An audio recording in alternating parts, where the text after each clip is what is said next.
Welcome back everyone to another episode of Gold Coast Shrimp. Just filling up my header tank, a new batch of water there.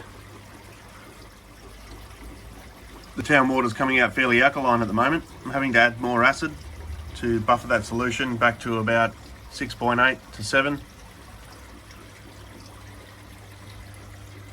Got to keep an eye on that. Town water can change at any moment and can devastate your tanks.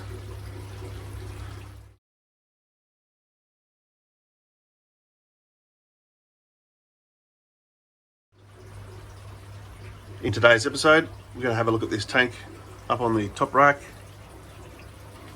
third from the left. Used a coffee rock in that tank as well, but then I've crushed up some lava rock into a rough sort of coarse sand. There's large bits and fine bits, so I crushed that rock up, washed it out and created a sort of lava sand to go over the top of that coffee rock. And that should help to keep things a bit cleaner in there.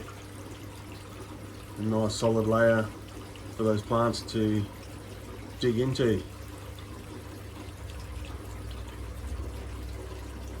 Got a few rocks out the back there, all those crypts nestled around it, and a nubius, the crested java in the foreground.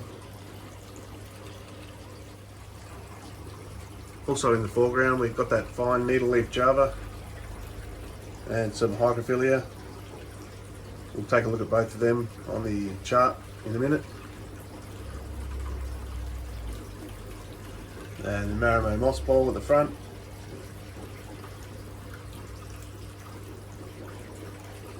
That's some leftover shrimp snow food.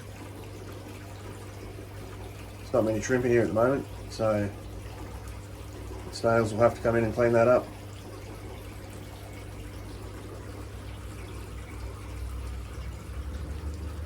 They're a good little backup crew if your shrimp aren't hungry for some reason.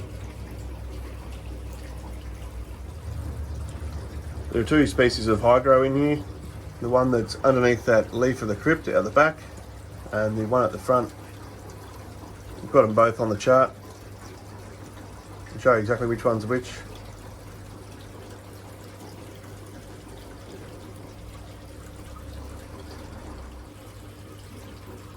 These aquariums are still a work in progress. There's a lot of algae hanging around. The snails are getting on top of it with the help of that hydrogen peroxide solution.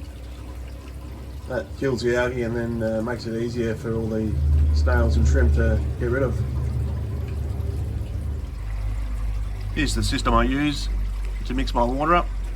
I've got a 60 litre bin on the ground there with a pump in it, and that water pumps up to the header tank up above this roof here.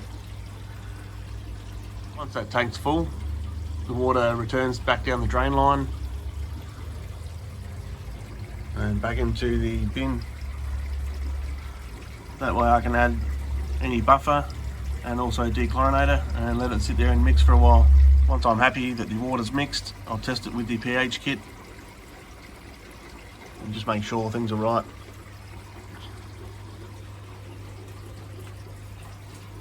That header tank then flows down this line into the top of the sump.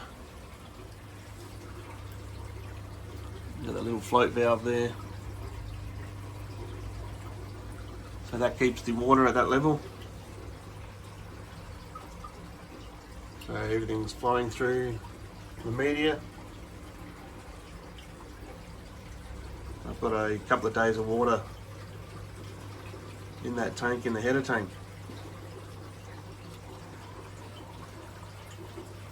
Now and again these tanks siphon out a little bit of water automatically and just dump it to the ground, and then that's replenished by the header tank. It's a great little system. Automatic water changes. If you're enjoying these episodes, be sure to hit that subscribe button. This really helps support the channel. It's totally free, doesn't cost a thing. Hit that like button, That'll let YouTube know you're enjoying the content and spread it to the rest of our shrimp community.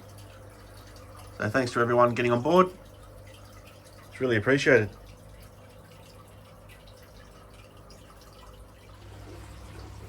Take a look at the plants in that tank now. Here are the high grows. This one was the little green one at the front. It goes a purpley pink colour once it gets up to the light a bit closer. And this is the one that's out the back there. Same again. It goes a purpley pink as well, but without the stripes. Once it gets close to the lights.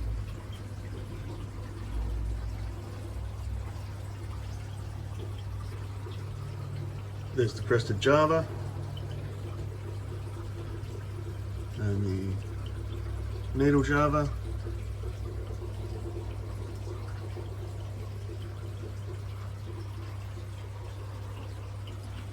And moss ball. Check out all the names there and look them up.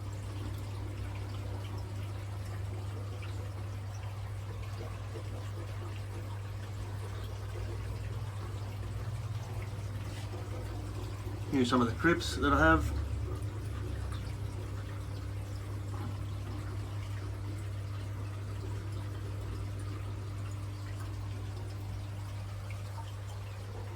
And I tie those anubias to those lava rocks as I mentioned in another video. They're all there. There's 20 types there. Thanks to one of the viewers for identifying this anubias. This little round leaf one. It's a Nana Petite anubias. It's quite a nice species. Be sure to leave us a comment down below. Let us know what you're doing at your place. It's always nice to hear other people's stories and see what they're getting up to.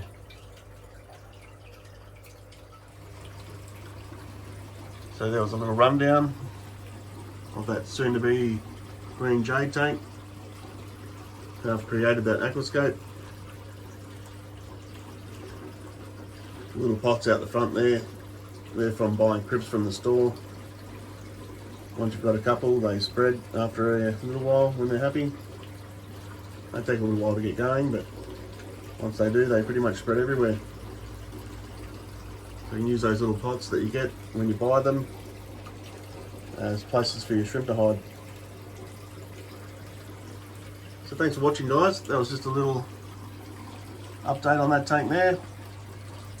We'll keep going through them all in future episodes, and also the rest of the system, lighting and everything that we use here at Gold Coast Shrimp. So take it easy. We'll catch you in the next episode.